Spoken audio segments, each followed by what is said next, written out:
हाँ जी बच्चों, हमने कर लिया ऐसे 200, 200, 210। अब आज आप आगे बढ़ते हैं ऐसे 220। 220 किसके बारे में बात करता है? 220 बात करता है क्वालिटी कंट्रोल के बारे में। क्वालिटी कंट्रोल के बारे में दो स्टैंडर्ड्स हैं, SQC1 और SA220। जो SQC1 है वो फर्म पर लागू होता है, कोई भी ऑडिट एंगेजमेंट हो या एश्योरेंस एंगेजमेंट हो, ये पूरी फर्म पे होता है। इसको बनाना फर्म के जो CEO होता है, फर्म का मेन पार्टनर होता है, उसकी ड्यूटी होती है। इसमें फर्म के लिए क्वालिटी कंट्रोल बनाए जाते हैं और पूरी फर्म पे लागू किए जाते हैं। तो फर्म का जो CEO है, फर्म का मेन पार्टनर है, उसकी ड्यूटी है कि वो इनको क्वालिटी कंट्रोल की पालना को सुनिश्चित करे। इसके लिए प्रॉपर पॉलिसीज और प्रोसीजर बनाए और उसकी मॉनिटरिंग करे। और जो SA220 है वो एक ऑडिट असाइनमेंट पर लागू होता है। ठीक है, तो एक असाइनमेंट पे लागू होता है, तो इसमें जो ड्यूटी होती है इसको मॉनिटर और इंप्लीमेंट करने की वो होती है जो ऑडिट करने वाला मेन पार्टनर है, जो ऑडिट फर्म का पार्टनर है, जिसको कि वो असाइनमेंट दिया गया है, उसकी ड्यूटी होती है, उसको बोलते हैं एंगेजमेंट पार्टनर। तो चलो इस स्टैंडर्ड्स को करते हैं हम स्टार्ट। तो standards on quality control SA220, quality control for an audit of financial statement. जैसा कि नाम से है, एक फाइनेंशियल स्टेटमेंट की ऑडिट पे ये लागू हो रहा है। इसके लिए एक हमने शॉर्ट बनाया था, वो YouTube पे अवेलेबल है। उसमें हमने लिखा था इसको Q टीम, यानी कि क्वालिटी कंट्रोल पॉलिसीज बनेगी, टीम को डायरेक्शन करेगा, एथिकल रिक्वायरमेंट को इंश्योर करेगा, क्लाइंट को एक्सेप्ट करेगा और मॉनिटरिंग के लिए करेगा। ये स्टैंडर्ड्स किसके बारे में डील करता है, इसके बारे में बात करते हैं। मैं जैसे पहले बताया कि ये एक ऑडिट एंगेजमेंट के बारे में बात करता है। किसके बारे में? एक स्पेसिफिक एंगेजमेंट के बारे में। ये स्पेसिफिक रेस्पॉन्सिबिलिटी बताता है उस ऑडिटर की क्वालिटी कंट्रोल के बारे में, जो कि फाइनेंशियल स्टेटमेंट की ऑडिट कर रहा है। और ये एक ही ऑडिट पे लागू करेगा। मान लो हमने किसी एक फर्म की ऑडिट कर रहे हैं, तो ये क्वालिटी कंट्रोल उसी फर्म की उस ऑडिट पे ही लागू करेगा। हर ऑडिट असाइनमेंट है जो अलग अलग फर्मों पे अलग अलग पार्टनर ऑडिट कर रहे हैं, तो उन पे अलग अलग ये लागू होगा। ये क्यों इंपॉर्टेंट है? ऑडिट की क्वालिटी को मेंटेन करने के लिए हमने पहले भी बात किया था कि स्टैंडर्ड्स ऑन ऑडिटिंग बनाई गई हैं कि फर्म की जो ऑडिट की है वो क्वालिटी रहे, वो मेंटेन रहे क्वालिटी, और सारे लोग एक ही प्रकार से एक ही स्टैंडर्ड के अनुसार ऑडिट करें। तो ये क्वालिटी डायरेक्टली अफेक्ट करता है क्रेडिबिलिटी। अगर ऑडिट की क्रेडिबिलिटी नहीं रहेगी तो जो इंटेंडेड यूजर की बात की हमने चैप्टर 1 में, उनका विश्वास कैसे जमेगा अगर ऑडिट इफेक्टिवली नहीं की गई और सही से ओपिनियन नहीं दी गई। तो क्वालिटी इसको कहेंगे कि हमने सही से ऑडिट करते हैं, सही से रिपोर्ट देते हैं, तो ये कहलाती है क्वालिटी। तो क्वालिटी उसकी जो है क्रेडिबिलिटी को डायरेक्टली इफेक्ट करती है, और इसलिए किसी भी एंगेजमेंट में क्वालिटी को मेंटेन करना बहुत ज्यादा जरूरी है। ये तो हम जानते हैं भाई, कोई भी चीज है, हम सामान भी लाते हैं ना, तो उसकी भी क्वालिटी देखते हैं। तो जो यूजर है उसके लिए ऑडिट है, उसकी क्वालिटी को देखना भी जरूरी है। अगर क्वालिटी अच्छी होगी, अगर जो दुकानदार अच्छी माल बेचते हैं, तो उसको हम बार बार उसी दुकान से लाते हैं, क्योंकि हमें उस पर विश्वास है, क्रेडिबिलिटी है उस दुकान की। तो उसी प्रकार अगर ऑडिटर क्वालिटी वाला काम करेंगे तो उस ऑडिटर की क्रेडिबिलिटी बढ़ी रहेगी और उस ऑडिट रिपोर्ट पर लोगों का विश्वास होगा जो कि वो फर्म देगी। अगर इसके लिए जरूरी है कि वो ऑडिट को स्टैंडर्ड्स के अनुसार कंप्लायंस करे, अपने प्रोफेशनल स्टैंडर्ड्स को मेंटेन करे और सारे जो लॉ एंड रेगुलेशन है उनकी कंप्लायंस करे, तो रिपोर्ट एप्रोप्रिएट बनेगी। तो ये इसका ये है कि ऐसे 2220 क्यों इंपॉर्टेंट है कि ऑडिट की क्वालिटी डायरेक्टली इफेक्ट करती है क्रेडिबिलिटी को, और अगर ऑडिट वर्क को प्रोफेशनल स्टैंडर्ड्स और ऑडिट को स्टैंडर्ड्स के अनुसार से और कंप्लाई करके बनाए, सारे लॉ एंड रेगुलेशन को कंप्लाई करें, तो ऑडिट रिपोर्ट जो बनेगी वो एप्रोप्रिएट बनेगी और इससे लोगों का उस पर विश्वास जमेगा। तो ये 220 ये कहते हैं, हमने बहुत बार दोहरा लिया, आप भी इसको अच्छे से समझ ले और इसी से आगे चले कि क्वालिटी ऑप्शनल नहीं है, क्वालिटी है जो वो एसेंशियल है। तो क्वालिटी को मेंटेन करना जो एंगेजमेंट पार्टनर है उसकी ड्यूटी है। तो वो इसको करता कैसे है, ऑडिटर का ऑब्जेक्टिव क्या है, कैसे करेगा, इसके बारे में हम आगे बात कर रहे हैं। स्टैंडर्ड्स उसके बारे में क्या कहते हैं उस पर बात करते हैं कि ऑडिटर को वो क्वालिटी कंट्रोल प्रोसीजर लगाने चाहिए और ये इंश्योर करे कि ऑडिट सारे जो है वो ऐसे को लीगल रिक्वायरमेंट को कंप्लाई कर रही है और जो रिपोर्ट इशू की जा रही है वो एप्रोप्रिएट है। ये जो 220 है ये सारे ऑडिट असाइनमेंट पर लागू होता है कि जो उन्होंने ऑडिट किया वो सारी स्टैंडर्ड्स ऑन ऑडिट के और लॉ एंड रेगुलेशन को पालना करके करी है, चाहे कंपनी छोटी हो बड़ी हो, चाहे जो प्रोसीजर ऑडिट प्रोसीजर लगाए जाएंगे जिनके बारे में आगे बात करेंगे कि कौन कौन से ऑडिट प्रोसीजर लगाए जाने हैं, वो डिपेंड करता है कि कंपनी की साइज क्या है, कंपनी का बिजनेस कितना है, उनके क्या है कि कॉम्प्लेक्सिटी ऑफ द एंटाइटी, उनकी अकाउंटिंग पॉलिसी कौन सी लगती है, उसके हिसाब से जो है वो डिफरेंट हो सकते हैं। पर ऑडिटर को सारे स्टैंडर्ड्स की, लॉ एंड रेगुलेशन की सारी पालना करनी है, चाहे वो छोटा हो चाहे बड़ा हो, चाहे उसका बिजनेस को नॉन फॉर प्रॉफिट हो, प्रॉफिट ऑर्गेनाइजेशन हो। तो ये 220 सारी कंपनी की ऑडिट पर, सारी छोटी फर्मों की ऑडिट पर, सभी पर लागू होता है। ये SQC1 की हमने बात कर चुके हैं कि SQC1 है वो सारी फर्मों पर लगता है और जो फर्म का लीडर है उसकी क्वालिटी होती है और फर्म वाइड पॉलिसी और प्रोसीजर बनाने हैं। और एंगेजमेंट ये जो 220 है वो एक ऑडिट पर लगता है, एक ऑडिट एंगेजमेंट पर लगता है और हर ऑडिट की क्वालिटी मेंटेन करनी है और इसके लिए जिम्मेवार जो है एंगेजमेंट पार्टनर है। और जो फर्म की क्वालिटी कंट्रोल पॉलिसीज हैं उसको उस ऑडिट लेवल पे लागू करना एंगेजमेंट पार्टनर की ड्यूटी है। एंगेज पार्टनर लागू करेगा फर्म की क्वालिटी कंट्रोल पॉलिसी हर ऑडिट के लेवल पे। तो SQC1 हुआ फर्म लेवल पे, ऐसे 220 हुआ एंगेजमेंट लेवल पे। रेस्पॉन्सिबिलिटी किसकी हुई? एंगेजमेंट पार्टनर की हुई। अब आता है कि एंगेजमेंट पार्टनर की रेस्पॉन्सिबिलिटी क्या क्या होगी। एंगेजमेंट पार्टनर को उस ऑडिट का इंचार्ज बना दिया। अब उसका सबसे पहले ड्यूटी है कि फर्म की क्वालिटी कंट्रोल पॉलिसीज को उस पे लागू करे। सबसे पहले तो हम ये देखेंगे कि उसकी क्या क्या ड्यूटीज है। उसकी ड्यूटीज है ऑडिट क्वालिटी को मेंटेन करना।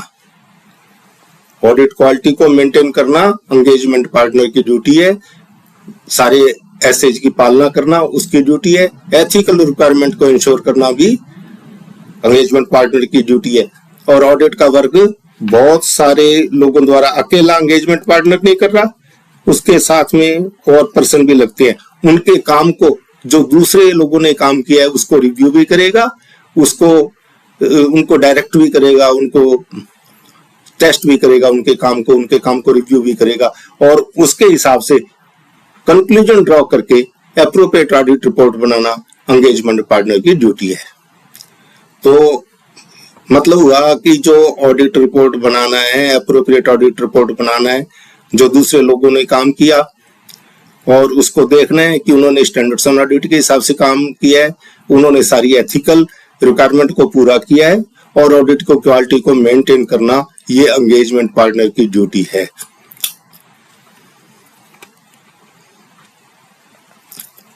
एंगेजमेंट पार्टनर की ड्यूटी हमने बात करी, तो उसका हुआ, उसको अगर हम थोड़ा और एलोबरेट करते हैं तो उसको सारी जिम्मेवारी एंगेजमेंट पार्टनर की ऑडिट के बारे में कि ओवरऑल रेस्पॉन्सिबिलिटी उसी की ड्यूटी होगी। क्वालिटी का कल्चर डेवलप करना है कि अगर वो खुद क्वालिटी को स्टैंडर्ड्स के हिसाब से काम करेगा तो उसकी टीम है जो वो क्वालिटी कंट्रोल के हिसाब से काम करेगी, फर्म की क्वालिटी कंट्रोल पॉलिसीज को फॉलो करेगी। वो जो एथिकल रिक्वायरमेंट है उनको पालना करना भी उसकी ड्यूटी है। और हमने कहा था स्टैंडर्ड्स में 1 में अपने 220 अपने पहले चैप्टर 1 में भी पढ़ा था कि इंडिपेंडेंस ऑडिट के लिए बहुत जरूरी है। इंडिपेंडेंस पे बहुत बात हो चुकी है, अब ज्यादा बात नहीं करेंगे कि टीम है जो उसको कंपिटेंट होना चाहिए, उसको एडिक्वेटली रिसोर्सेज होना चाहिए। कंपिटेंट से मतलब क्या निकालेंगे और एडिक्वेट से मतलब क्या निकालेंगे। अगर ऑडिट बड़ी एंटाइटी की है, काम बहुत ज्यादा है, साइज बड़ा है, तो हमारी टीम में ज्यादा लोग होने चाहिए। तो इसको ज्यादा लोग होने को जो है एडुकेट कहेंगे, क्वांटिटी से आएगा एडुकेट, और कंपिटेंट आएगा कि उनके पास कैपेबिलिटी क्या है, उनकी एंटाइटी के बारे में क्या जानकारी रखते हैं और एंटाइटी के बारे में उनका कितना नॉलेज है, और जो हम असाइनमेंट कर रहे हैं उसके बारे में पूरा नॉलेज होना कि हम उसको कैसे चेक करेंगे, उसके बारे में उनका क्या एक्सपीरियंस है, उसको कहेंगे हम कंपिटेंसी। अब सारे लोग पूरे कंपिटेंट भी नहीं हो सकते, तो उनको डायरेक्ट करना, उनके काम का सुपरविजन करना, उनको गाइड करना और उनके द्वारा किए हुए काम को रिव्यू करना, ये जो है ये एंगेजमेंट पार्टनर की ड्यूटी है। इसके बाद एक और आता है कि जब बड़ी फर्म की ऑडिट होती है, बड़ी कंपनियों की ऑडिट होती है, तो उसमें क्या है कि एक एंगेजमेंट क्वालिटी कंट्रोल रिव्यूअर को ECQR को अपॉइंट किया जाता है। ECQR कौन होता है? ये भी हमारे इंस्टीट्यूट का मेंबर होता है, ये सीनियर पार्टनर हो सकता है या दूसरी पार्टनर दूसरी फर्म से बाहर से लाया जा सकता है। EQCR देखेगा कि उन्होंने जो सारी ऑडिट है वो स्टैंडर्ड्स ऑन ऑडिट के हिसाब से की गई है, उनके लिए ये डिसीजन जो प्रोफेशनल जजमेंट हैं जो कि एंगेजमेंट पार्टनर ने किए हैं वो एप्रोप्रिएट है, और जो रिपोर्ट वो जो जारी कर रहे हैं वो एप्रोप्रिएट है इन द सर्कमस्टेंसेज, कि जो उसके उस समय के उसके सर्कमस्टेंसेज हैं जो उन्होंने उसको चेक किया है उसके अनुसार से उनकी ऑडिट रिपोर्ट एप्रोप्रिएट है। और जो एथिकल रिक्वायरमेंट है, इंडिपेंडेंस है, उसको भी EQCR रिव्यू करेगा। ये सारी EQCR की ड्यूटी है। और जो ऑडिट रिपोर्ट है वो EQCR की रिपोर्ट से पहले इशू नहीं की जाती है, इस बात को बहुत ध्यान रखना है। अगर दोनों में कुछ होता है तो वो उसको डिस्कशन करेंगे, उस मैटर को रिजॉल्व करेंगे। अगर फिर भी कोई कमी रहती है तो किसी दूसरे पार्टनर से उसके बारे में डिस्कस करके उनका कंक्लूजन ड्रॉ करेंगे। और इस पूरी बात को रिकॉर्ड किया जाएगा कि उन्होंने जो डिस्कशन हुआ था उन पर कंक्लूजन क्या किया, और वो रिपोर्ट उन्होंने उसके आधार पे बनाई। और फाइनल रेस्पॉन्सिबिलिटी तो किसकी रहेगी? एंगेजमेंट पार्टनर की ही रहेगी। पूरा काम EQCR ने चेक कर लिया, फिर भी रिपोर्ट की पूरी जिम्मेवारी एंगेजमेंट पार्टनर की है। अब आगे बात करते हैं एथिकल रिक्वायरमेंट की। ICAI का कोड ऑफ एथिक्स है, वो 5 बातों की बात करता है एथिक्स के बारे में। इंटेग्रिटी, ऑडिटर को ईमानदार होना चाहिए, जो बात है वो साफ साफ उसको कहनी चाहिए, वो स्ट्रेट फॉरवर्ड होना चाहिए, बात को घुमा फिरा के नहीं कहे, पूरा ईमानदारी से अपना काम करे। ऑब्जेक्टिविटी, वो वाइस नहीं होना चाहिए, वो किसी से उसका कन्फ्लिक्ट नहीं होना चाहिए, वो किसी के दूसरे के दबाव में नहीं आए, बिल्कुल अपना निर्भीक होकर अपना काम करे, उसको ऑब्जेक्टिविटी कहेंगे। और ऑब्जेक्टिव को पालना तभी की जा सकती है कि हम अगर दूसरे के प्रभाव में नहीं आते हैं, दूसरे के इन्फ्लुएंस में नहीं आते हैं, दूसरे के अंडर अपने आप को मान के काम नहीं करते हैं, हम मानसिक रूप से दूसरे के दबाव में नहीं है, तो वो ऑब्जेक्टिविटी है। Professional competence and due care, कि ऑडिटर को पूरा कॉम्पिटेंट होना चाहिए, वो उसको नॉलेज गेन करना चाहिए। उस नॉलेज को गेन करना ही जरूरी नहीं है, उसको मेंटेन भी करना है, उसको अपडेट भी करना है रोजाना। Maintain and update, maintain, attain and gain, attain and update, उसको करना है नॉलेज को, और उसके हिसाब से उस एक्ट को डिलीजेंटली करना है। डिलीजेंटली यानी कि पूरी तन्मयता से करना है, अपना पूरा उस पे जो है पालना करनी है, अपने स्टैंडर्ड्स की पालना करनी है। तो उसको हम कहेंगे knowledge, competence and due care. काम में लापरवाही नहीं करनी, लापरवाही करोगे तो ऑडिट रिपोर्ट गलत हो जाएगी, तो लापरवाही करना जरूरी नहीं है। कॉन्फिडेंशियलिटी, ऑडिटर को इंफॉर्मेशन मिलती है एंटिटी के बारे में, प्राइवेट इंफॉर्मेशन होती है, वो उनको डिस्क्लोज नहीं करेगा क्लाइंट की इंफॉर्मेशन को किसी दूसरे को, जब तक कि वो जरूरी नहीं हो लॉ एंड रेगुलेशन द्वारा, या क्लाइंट की परमिशन से कर सकता है। कॉन्फिडेंशियलिटी ब्रीच मानी जाती है अगर वो इंफॉर्मेशन है जो उन्होंने अपने प्रोफेशनल असाइनमेंट के दौरान प्राप्त करी हैं क्लाइंट के बारे में, अगर उनको बिना क्लाइंट के परमिशन के, या जब तक कि कोई लॉ एंड रेगुलेशन की बाइंडिंग नहीं हो कि उनको वो डिक्लेयर ही करनी पड़ेगी, तो उसको माना जाएगा breach of confidentiality. Professional behaviour, professional behaviour में क्या क्या शामिल करेंगे कि वो हमेशा लॉ एंड रेगुलेशन की पालना करता है, वो प्रोफेशन को कोई ऐसा काम नहीं करता जिससे कि प्रोफेशन की बदनामी हो, तो ऐसे काम को हम प्रोफेशनल बिहेवियर कहेंगे कि अपने काम में आचार संहिता जिसको बोलते हैं, एथिक्स की पालना करेगा, लॉ एंड रेगुलेशन की पालना करेगा और ऐसे जो एक्शन है जिससे प्रोफेशनल की बदनामी होती है, डिस्क्रेडिटिंग जो होती है, उसको वो नहीं करेगा। इंडिपेंडेंस क्यों जरूरी है, इस पे बात करते हैं कि इंडिपेंडेंस इसलिए जरूरी है कि जो वो ऑडिट जजमेंट लेता है वो बायस्ड नहीं है, वो अनबायस्ड है। विदाउट इंडिपेंडेंस वो टेक्निकली करेक्ट भी हो सकता है पर वो उसकी क्रेडिबिलिटी नहीं हो सकती। या अगर जैसे मान लो कि मैं किसी बहुत नजदीकी आदमी की ऑडिट कर रहा हूं, तो लोग तो मानेंगे कि ये दोनों तो मिले जुले हैं, इसलिए इनको क्या है कि लोगों को उस पर विश्वास नहीं आ पाएगा। इसलिए उसका जो होना है वो इंडिपेंडेंट होना बहुत जरूरी है। और इसके लिए जो पार्टनर है वो सभी जो टीम मेंबर्स हैं उनसे रिटर्न कंफर्मेशन लेंगे। अगर कोई इंडिपेंडेंस को थ्रेट है, अगर किसी की कोई फाइनेंशियल इंटरेस्ट है, क्लोज रिलेशनशिप है, तो उसके लिए उसको दूर करेंगे और उनको हटाने की कोशिश करेंगे। तो ये फाइनेंशियल इंटरेस्ट क्या हो गया कि हमारा उससे कुछ हमने लोन ले रखा है या हम उससे कोई लेन देन करता है, हमारा कोई भी टीम मेंबर है, अगर उसने वहां के उनको शेयर ले रखे हैं उस कंपनी के, तो वो भी फाइनेंशियल इंटरेस्ट हो गया। या वो अलग से कोई उनको सर्विस प्रोवाइड कर रहा है, तो वो भी फाइनेंशियल इंटरेस्ट हो गया। तो जब हमारा कंपनी से कोई या अलग से हम कोई पैसा ले रहे हैं, या कोई हमारा रिश्तेदार है, नजदीकी रिश्तेदार है, फर्म की मैनेजमेंट में है, तो हम उससे प्रभाव से हुए बिना नहीं रहेंगे। तो इसका हमें क्या है कि एवेल्यूएट करना है कि अगर ऐसा कुछ है तो उसको हटाना है। अगर कोई ऐसा टीम मेंबर है तो उस टीम मेंबर को भी हम उस टीम से हटा देंगे और उसको दूर करेंगे। और इसलिए उसको कहते हैं कि हम अप्लाई सेफगार्ड और रिमूव द थ्रेट्स।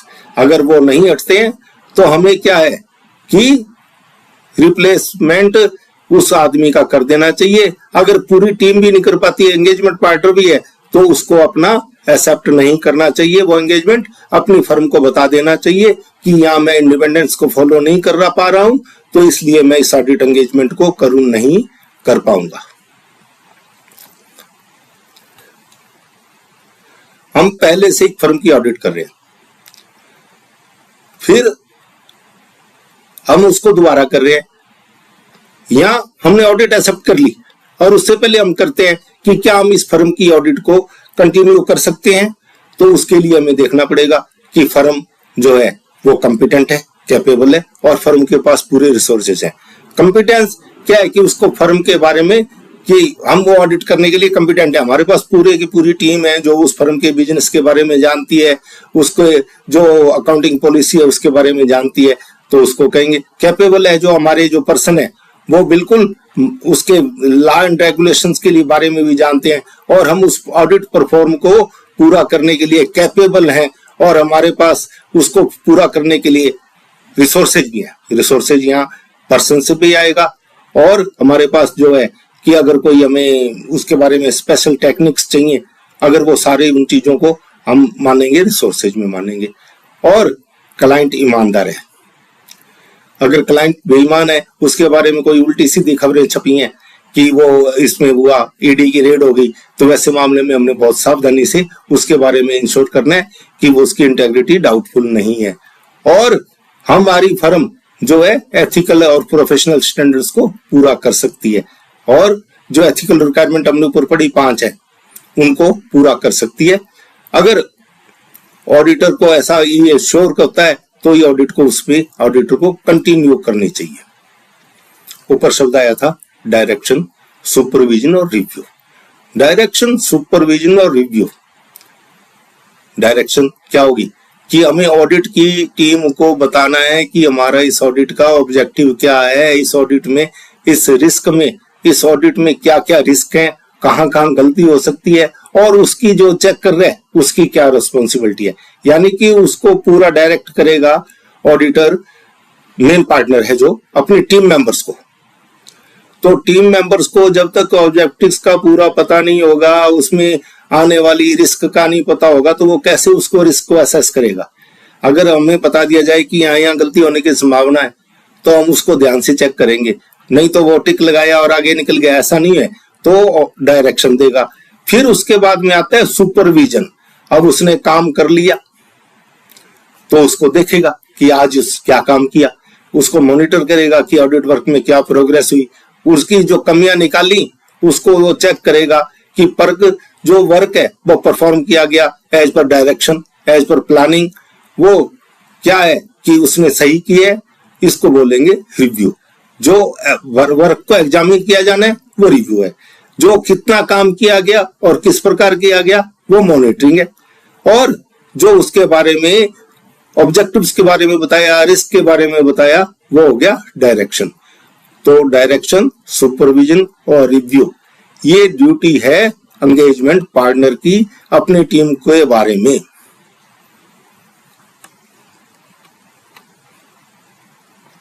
कंसल्टेशन, कोई ऐसे महत्वपूर्ण बिंदु आ जाते हैं कि उसके बारे में हमें कुछ कंसल्टेशन की आवश्यकता है। जैसा हमने करा EQCR के बारे में बात करी थी, उस समय हमने बात करी कि कुछ मैटर हो सकते हैं जिनके बारे में हम दोनों में डिफर हो, उसकी अलग ओपिनियन हो, हमारी ओपिनियन अलग हो, तो हम इसके लिए कंसल्टेशन कर सकते हैं। कंसल्टेशन किससे कर सकते हैं? दूसरे पार्टनर है फर्म के, या एक्सपर्ट है, या टेक्निकल कमेटी है, या एक्सटर्नल स्पेशलिस्ट है, तो भी उनसे कर सकते हैं कि जो जरूरत हो तब। हर मामले में हम एक्सटर्नल स्पेशलिस्ट को नहीं बुलाएंगे, केवल जब बहुत ज्यादा जरूरत हो, नहीं तो हम करेंगे हमारी फर्म में हमारे पार्टनर है, या दूसरी फर्म के बाहर वाले दूसरे भी हमारे जो चार्टर्ड अकाउंटेंट्स हैं, या हम इसको बोर्ड की टेक्निकल कमेटी से भी, ICI से भी हम इसको कंसल्ट कर सकते हैं। पर कंसल्टेशन को टाइम से करना है, प्रॉपरली डॉक्यूमेंट करना है, और उसका कंक्लूजन है उस पे हमें एग्री होना है, तभी इंप्लीमेंट करना है। अगर हमें वो कंक्लूजन, हमें कोई गाइड दिया, हमने दूसरे से बात करी, वो कंक्लूजन हमें भी नहीं लग रहा कि ये सही है, तो हम उसको इंप्लीमेंट नहीं करेंगे। कंक्लूजन को इंप्लीमेंट तभी करेंगे जब हम एग्रीड होंगे उससे, और इसको प्रॉपरली रिकॉर्ड किया जाना बहुत जरूरी है। ऑडिट में हर स्टेप को रिकॉर्ड किया जाना बहुत जरूरी है। हमने जो भी एक्टिविटी की है उसका प्रॉपरली डॉक्यूमेंटेशन किया जाना बहुत जरूरी है। अगर हम उसको डॉक्यूमेंट नहीं करते हैं तो ये माना जाएगा कि हमने ऑडिट में वो वाला पार्ट जिसको हमने डॉक्यूमेंट नहीं किया वो हमने किया ही नहीं। हमने वो प्रोसीजर जो किया वो हमने डॉक्यूमेंट नहीं किया तो ये माना जाएगा कि हमने वो प्रोसीजर लगाया नहीं। कंसल्टेशन कर लिया पर फिर भी रिकॉर्ड नहीं किया तो ये माना जाएगा कि हमने कोई कंसल्टेशन नहीं की।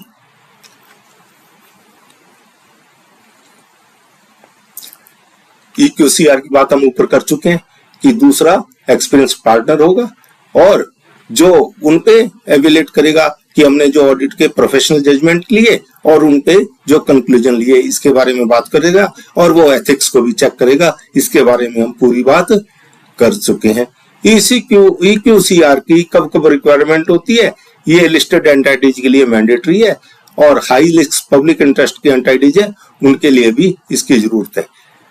लार्ज और कम्प्लेक्स ऑडिट में भी EQCR को अपॉइंट किया जाता है और रिपोर्ट देने से पहले जो एंगेजमेंट पार्टनर है वो EQCR से उसके एग्रीमेंट लेता है कि उन्होंने सारे रिव्यू कर लिया है और EQCR की रिपोर्ट के बाद ही ऑडिट रिपोर्ट इशू की जाती है। डॉक्यूमेंटेशन में बात कर सकते हैं कि सारे के सारे डॉक्यूमेंट जो हमने करे वो सारे के सारे रिकॉर्ड किए जाते हैं कि एंगेजमेंट पार्टनर ने काम को रिव्यू किया, इंडिपेंडेंस का कंफर्मेशन लिया, जो ऑडिट को एक्सेप्ट किया उसके बारे में भी हमने कंटिन्यू किया उसको भी रिकॉर्ड करना है, जो कंसल्टेशन किया उसको भी करना है, EQCR का रिव्यू रिकॉर्ड है उसको भी अगर लागू है तो उसको भी रिव्यू करना है। तो डॉक्यूमेंटेशन के बारे में हम बात कर चुके हैं कि हर स्टेप को जो भी हमने किया है ऑडिट के द्वारा उस स्टेप को पूरे का पूरा प्रॉपर्ली डॉक्यूमेंट किया जाना है, उसका रिटन रिकॉर्ड रखा जाना है। अगर हम ऐसा नहीं रखते हैं तो माना जाएगा कि हमने वो उस वाला स्टेप नहीं किया। ये SQC 1 से 220 का हम पहले कर चुके हैं। तो ये है standards on quality control at the firm assurance level. Audit level पे 220 का जो है ये पूरा हमारा होता है।